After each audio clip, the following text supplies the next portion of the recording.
ఆత్మగౌరవంతో బతకాలనేది పేదల కళ అని సీఎం రేవంత్ రెడ్డి అన్నారు.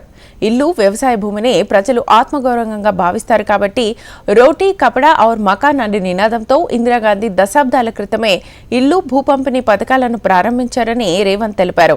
డిప్యూటీ సీఎం భట్టి విక్రమార్క మంత్రులతో కలిసి ఇందిరమ్మ ఇళ్ల పథకం యాప్ను సీఎం రేవంత్ ఆవిష్కరించారు.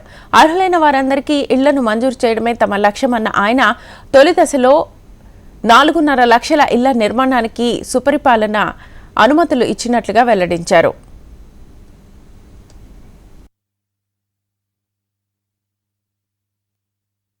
మొదటి సంవత్సరం ప్రతి నియోజకవర్గానికి 3,500 ఇండ్ల కేటాయింపులో భాగంగా 4,50,000 ఇండ్లకు 5 లక్షల రూపాయలతోని పరిపాలన అనుమతి ఇవ్వడం జరిగింది. ఈరోజు ఈ యాప్ను ప్రవేశపెట్టడం ద్వారా లబ్ధిదారుల ఎంపిక ప్రక్రియ పారదర్శకంగా సరళీకృతంగా జరగడానికి అవకాశం కలిగింది. అందుకే ఈరోజు తెలంగాణ పేదలందరికీ ఇది ఒక పండుగ. ఈరోజు మీరు అనుకోవచ్చు లబ్ధిదారులు చాలా మంది ఉన్నారు, ఏ రకంగా ఎంపిక చేస్తారని.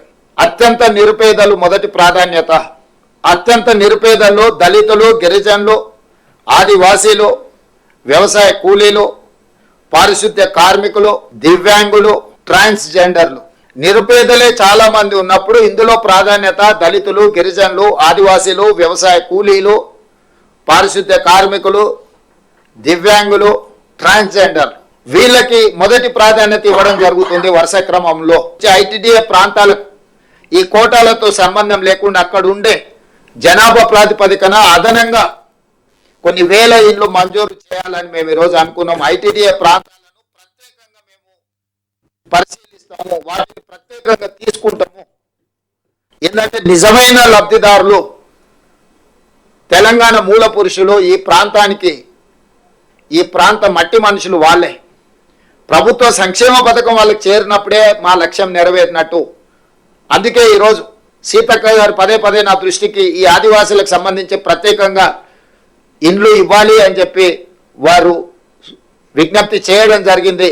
అందుకే ఈరోజు మా మంత్రివర్గ సహచరుల అనుమతితోని ఆదివాసీలకు ప్రత్యేక కోట, ప్రతి నియోజకవర్గానికి 3,500 ఇండ్ల కోట కాకుండా అదనంగా ఆదివాసీ ప్రాంతాలు, ఐటీడీఏ ప్రాంతాలు ఏవైతే ఉన్నాయో ఆయా ప్రాంతాల జనాభాను దృష్టిలో పెట్టుకొని వాళ్ళ కోసం ఒక ప్రత్యేక ప్యాకేజ్ కేటాయించడం ద్వారా 10 సంవత్సరాలు 2004 నుంచి 2014 వరకు డాక్టర్ వైఎస్ రాజశేఖర రెడ్డి గారి నేతృత్వంలో 2 సార్లు శ్రీమతి సోనియా గాంధీ గారి నాయకత్వంలో ఇక్కడ ప్రభుత్వాలు ఏర్పడ్డాయి.